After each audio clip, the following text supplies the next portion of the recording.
Marcus Webb had been in worse situations. Actually, no, that was a lie. He had absolutely not been in worse situations.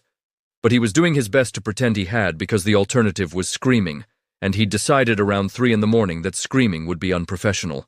He sat on the cold metal bunk of his holding cell on Krell 7, a planet that looked like someone had asked an alien architect to design a world while that architect was having a genuinely bad day. Everything was grey. Everything was sharp. Everything smelled like burnt electronics, mixed with something that Marcus could only describe as existential disappointment. His cellmate Pip was doing what Pip did best, which was panicking in that special way only a 6-foot-tall insectoid Quantian could panic.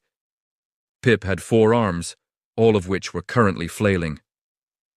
"They're going to execute you," Pip whispered urgently, which was how Pip said everything. Even his whispers sounded like they were being delivered from inside a panic attack. "Do you understand? The Dreadblade, it has never failed, never, not once in recorded history." "Great," Marcus said, lying back on the bunk and staring at the ceiling, which was also grey and sharp. "So I'll be historic. I'll be a footnote, an anecdote. Somewhere, a Nexari parent will tell their kid about the human who got executed, and that kid will be like, 'Mom, that's boring, tell me about something cool,' and they'll move on." "This is not a time for your human sarcasm," Pip said, which was absolutely the time for Marcus's human sarcasm, and they both knew it. The Dreadblade was exactly what its name suggested, a piece of technology that could read your fear level before it executed you. The Nexari Empire, in all their logical glory, had decided that execution without understanding the terror of the condemned was inefficient. So they'd created a machine that scanned your neurological patterns, assessed your fear response, and displayed it on a little screen before vaporizing you. The screen had never displayed "unable to detect" before. That was Marcus's problem, more or less. Well, that was one of his problems. His primary problem was that he didn't actually know why he was being executed. Nobody had explained it properly. There had been vague references to crimes against the Empire, which sounded serious until you realized that the Empire got offended by basically everything. The guards had arrested him in the cargo bay of a merchant vessel where he worked. He'd been loading crates of crystalline minerals that the Nexari wanted to steal, which was a whole thing, and he'd made the mistake of complaining about the coffee in the break room. The break room coffee was genuinely terrible. It tasted like someone had filtered motor oil through a sock. Marcus had said so. Apparently, he'd said so in the presence of a Nexari observation drone, which had taken his opinion as a personal insult to the Empire's beverage standards.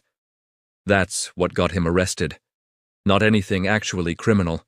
Not anything that made sense. Just coffee. "The blade measures biological markers," Pip continued, his voice reaching that particular octave of despair that Quantians were known for. "Heart rate, cortisol levels, neural activity in the fear centers of the brain. It's supposedly impossible to hide. They've executed thousands of prisoners with it. Thousands. And every single one of them showed fear." "Good for them," Marcus said. "You're not listening to me. You're supposed to be terrified. Everyone is terrified. That's the whole point. The blade reads that terror, displays it, and then the execution beam is calibrated to the level of fear detected. It's efficient. It's humane in their twisted way because at least they know you suffered mentally before they vaporized you." Marcus sat up and looked at his cellmate. Pip was a good guy, as far as insectoid aliens went. They'd been cellmates for 3 days, which was how long Marcus had been imprisoned. Pip had been in Krell 7's detention facility for 6 months, waiting for his own execution. He was in for something called ideological subversion, which seemed to mostly involve suggesting that the Nexari's immigration policies were overly strict. "Listen," Marcus said. "I don't know what's going to happen tomorrow. Maybe the blade reads my fear, maybe it doesn't. Maybe I'll genuinely terrified and the machine breaks. But I'll tell you what I'm not going to do. Spend my last night alive working myself up into a panic. That seems like a waste of perfectly good calories." Pip made a sound that might have been crying or might have been laughter. Quantians were hard to read. The next morning came with the kind of inevitability that mornings had. The guards arrived in their polished armor, all efficiency and professional distance. They escorted Marcus through corridors that were just as grey and sharp as his cell. They didn't speak to him. They didn't have to. This was routine for them. Just another condemned prisoner heading to the ceremony. Marcus had already decided not to struggle, not out of courage or resignation, but because struggling seemed like it would require energy that he didn't have. He was tired. He'd been arrested for complaining about coffee, and now he was going to be executed for it. There was a certain poetic absurdity to that. He could appreciate the poetry, even if the absurdity was killing him, literally killing him. They entered the execution chamber, which looked exactly like you'd imagine an execution chamber to look. Cold, bright, sterile, designed to be as emotionally impactful as a blank piece of paper. The dread blade stood at the center of the room, a sleek piece of technology that didn't look particularly menacing. It looked like a photocopier that had been designed by someone who'd never seen a photocopier, but had heard a detailed description once. And that's when Marcus met Commander Vexthorn. Vexthorn was the kind of person that looked like they'd been assembled from a spreadsheet. Tall, angular, face like someone had designed it using only sharp lines and the color blue. The Nexari weren't known for their warmth, and Vexthorn looked like he was actively hostile to the concept of warmth. He stood in front of Marcus with the blade humming quietly behind him, and he looked confused. For a Nexari, confusion was apparently visible in the slightest shift of his jaw. Marcus was becoming an expert in Nexari body language. "Why are you not afraid?" Vexthorn asked. Not threatening, not angry, just curious, like a scientist looking at a bug that had refused to follow expected behavioral patterns.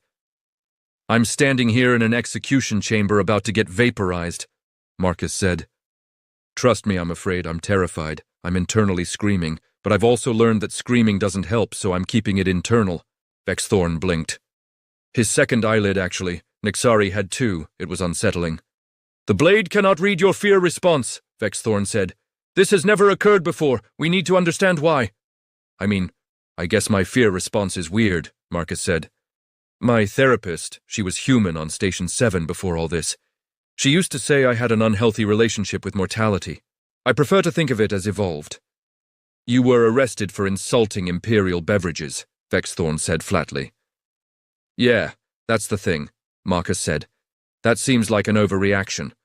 I get that the Nexari value their coffee, but I didn't mean it personally. The coffee is just genuinely bad. It's not your fault." "Well, it's someone's fault.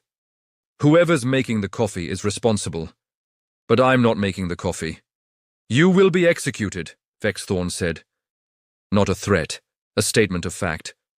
"Cool. When?" "The blade requires accurate readings before execution can be authorized. You are experiencing psychological denial of threat." "Or," Marcus said, "my brain chemistry is just weird. You people keep assuming that everyone experiences fear the way you experience fear. But humans are weird. We're like the galaxy's most unreliable species. You can't predict us because we can't predict ourselves." Vexthorn stared at him. For a long moment, nothing happened. Then Vexthorn made a gesture, and guards escorted Marcus back to a different holding cell. Not the cell with Pip. An interrogation cell, smaller, more uncomfortable. The walls were actually lime green, which somehow made it worse. Over the next several hours, they brought in Dr. Kessler. Dr. Kessler was a middle-aged human man who looked like he'd spent the last several years being systematically afraid of everything. His hands shook, his voice shook. Even his hair seemed to be trembling with existential dread. He was a scientist of some kind, and he'd apparently been conscripted by the Nexari to understand human psychology. "They told me you don't show fear readings," Dr. Kessler said quietly, glancing toward the observation window where Marcus assumed Vexthorn was watching. "That would be accurate," Marcus said. "That's because you're not processing the threat normally," Dr. Kessler explained. "See, the Dreadblade works on any species because fear is basically universal. When you face death, your body releases cortisol, adrenaline, triggers the amygdala, all of that. The blade measures those biological markers and extrapolates your fear level. And I don't have that." "You probably do," Dr. Kessler said, "but humans are weird about it. We compartmentalize. We can be terrified and laugh at the same time. We can be facing certain death and thinking about pizza. I've read studies. Our brains are broken in this specific way." "I'm not thinking about pizza," Marcus said. "Aren't you?" Marcus thought about it. Pizza was delicious. Earth pizza, particularly.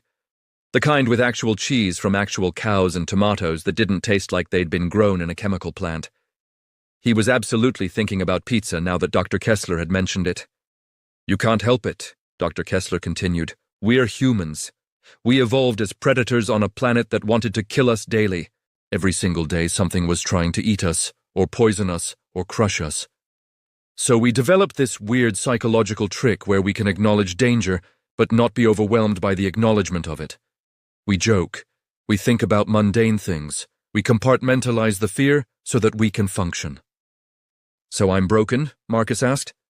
You're human, Dr. Kessler said, which is basically the same thing but in a more relatable way.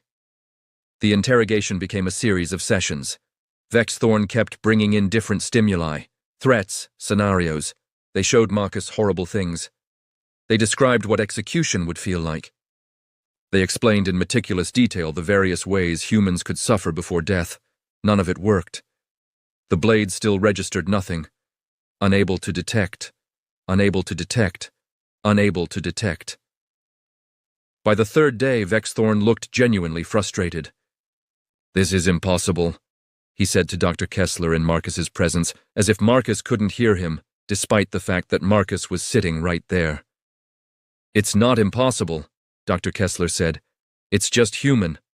We're very good at denying the reality of our own mortality, probably because acknowledging it would make everything impossible.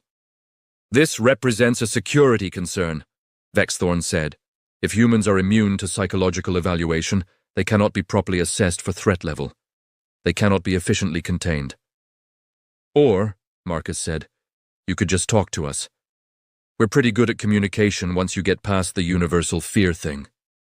Vexthorn looked at him like he'd suggested communicating with the blade itself. This situation requires higher authority, Vexthorn said finally. Execution is postponed pending review. Marcus was returned to his cell with Pip, who immediately started panicking again, which was somewhat redundant given the circumstances, but appreciated nonetheless. The Nexari scientific community took Marcus's existence as a personal insult to their understanding of biology. Within 48 hours, he'd been transferred to a research facility where scientists of various species were attempting to understand why his brain seemed to be operating outside normal parameters. They ran tests. Lots of tests. Brain scans, genetic analysis, psychological evaluations. They interviewed him extensively about his life, his childhood, his relationship with his parents. Marcus answered everything with the same casual indifference that had gotten him into this situation in the first place. Dr. Kessler had become something like a liaison between Marcus and the research team. He was still nervous all the time, still convinced that everything was about to go catastrophically wrong.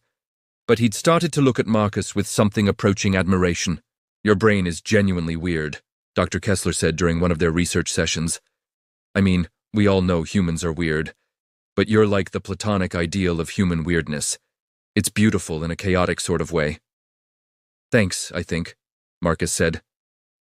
The research team is arguing about whether you actually lack fear or if you just have an exceptional ability to compartmentalize it. Dr. Kessler continued. There's a whole faction that thinks you're broken neurologically.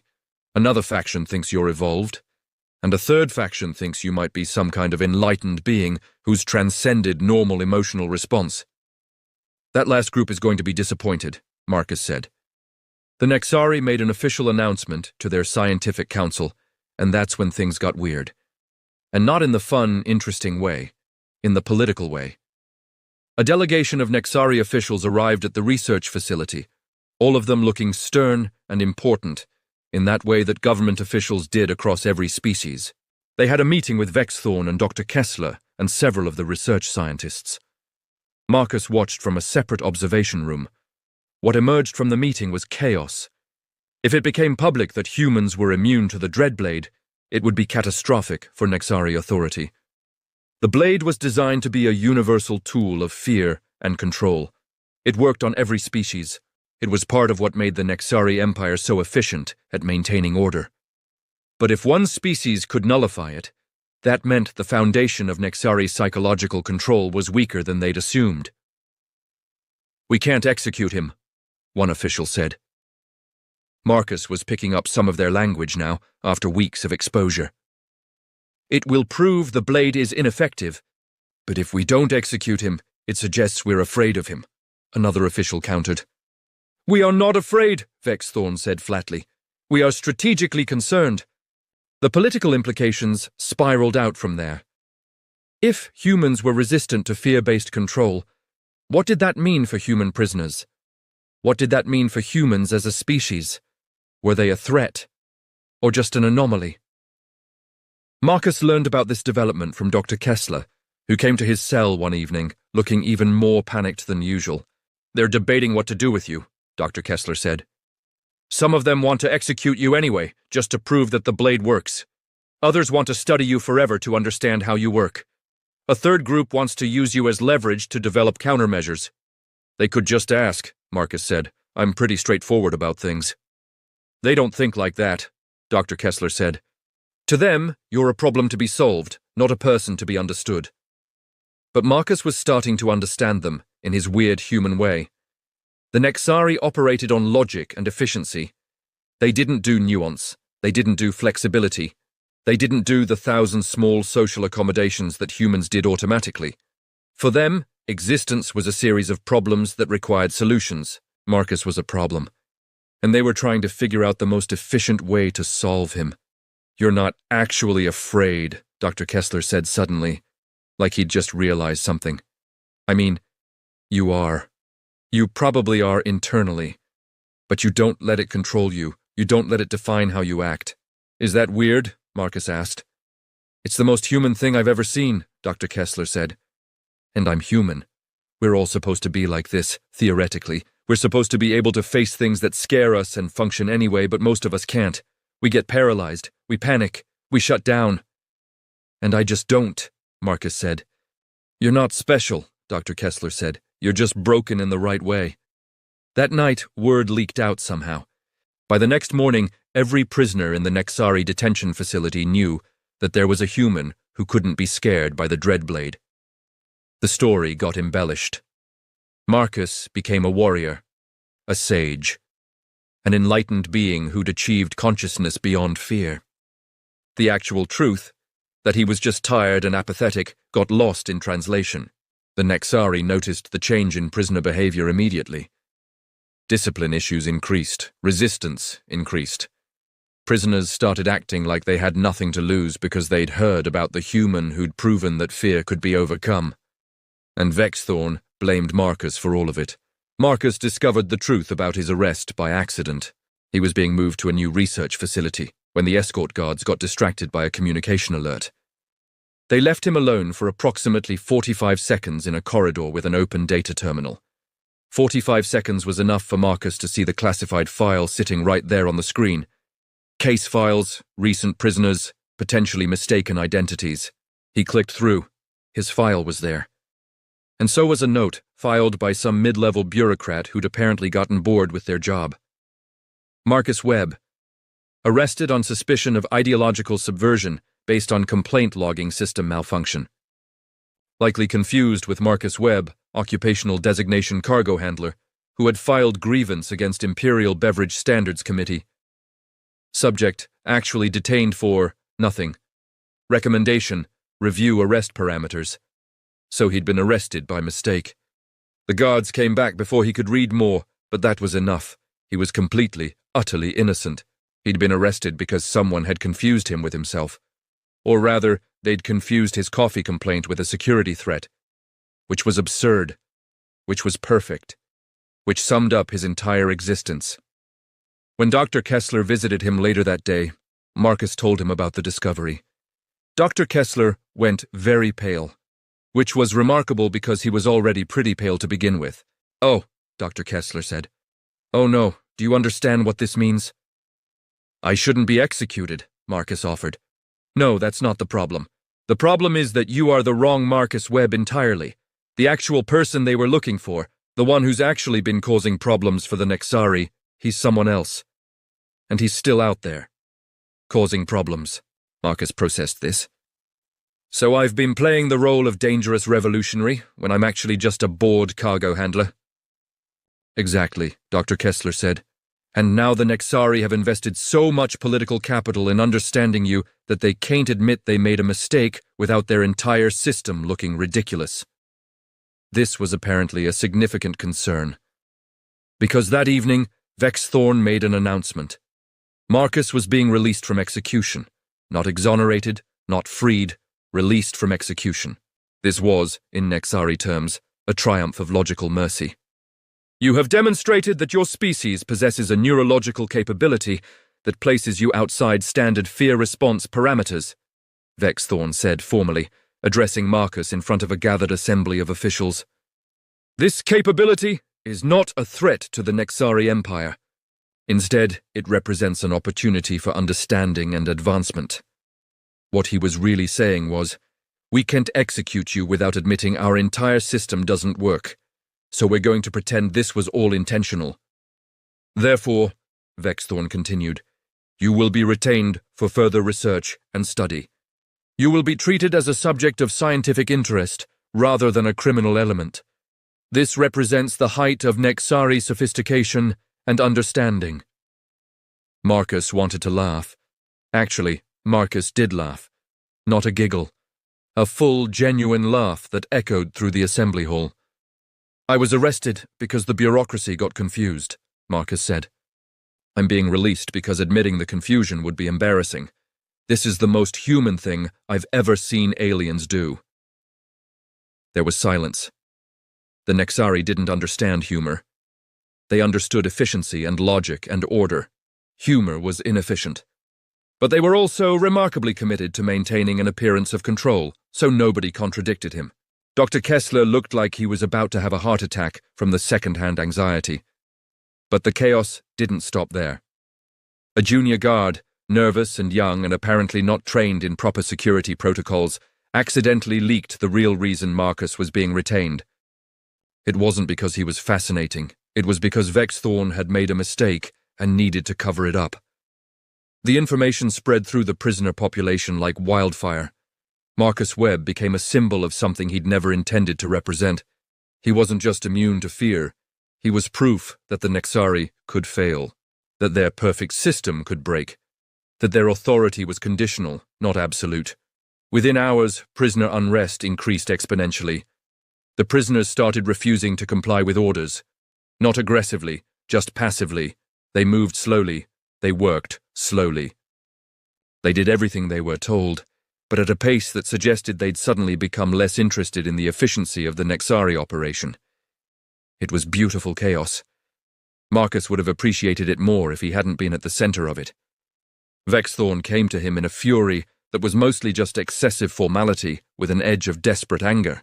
You have destabilized the facility, Vex Thorn said. I've been in a research lab, Marcus said. I haven't done anything.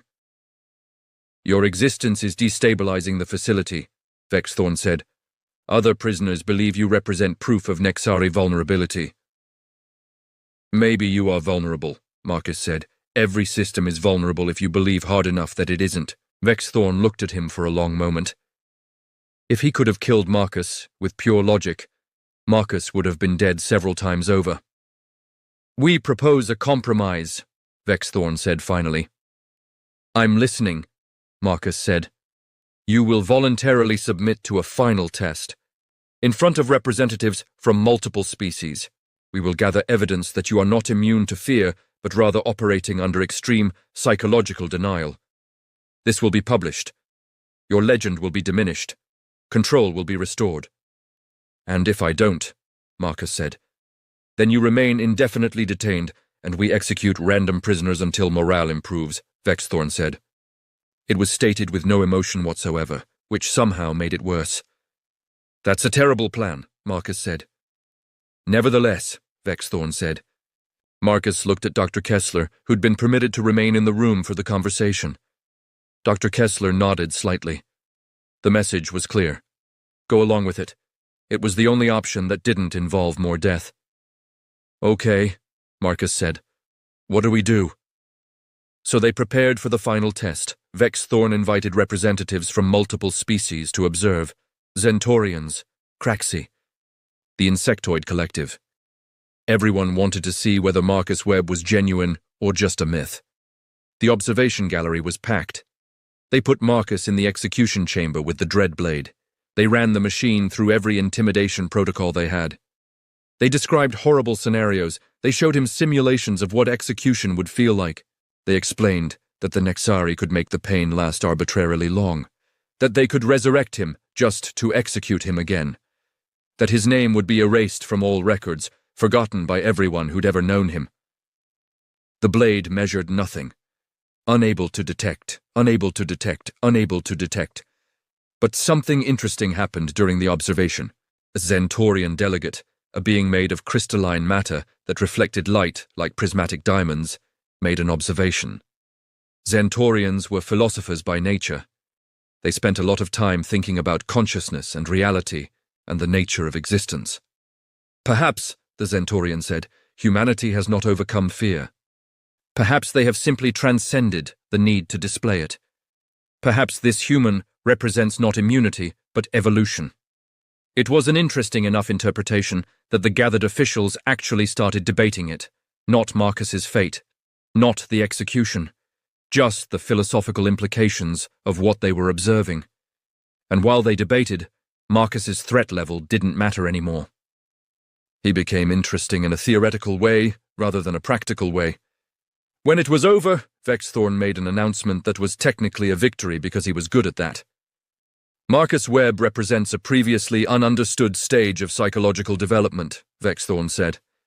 He will be retained for further study, not as a prisoner, but as a research asset. His presence will contribute to Nexari understanding of consciousness and fear response across species.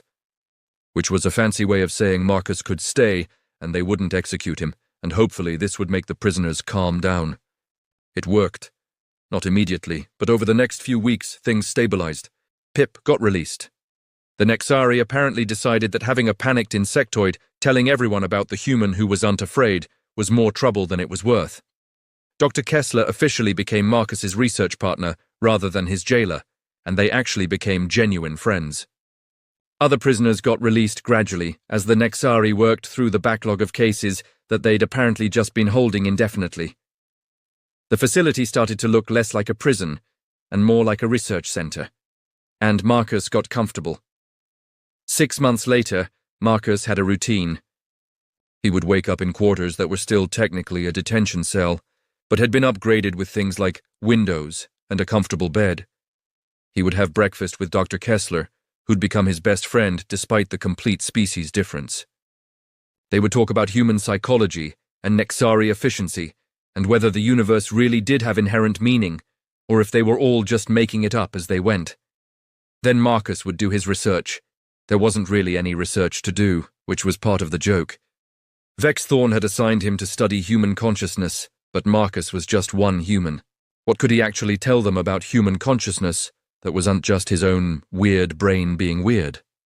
So mostly he wrote papers about human compartmentalization, about how humans could hold multiple contradictory beliefs simultaneously, about how humans could be afraid and functional, grieving and productive, hopeless and hopeful all at the same time, about how this wasn't a flaw, but maybe the greatest evolutionary advantage humans had ever developed. The Nexari found it fascinating in the way they found all inefficient things fascinating, as aberrations that needed to be studied and categorized.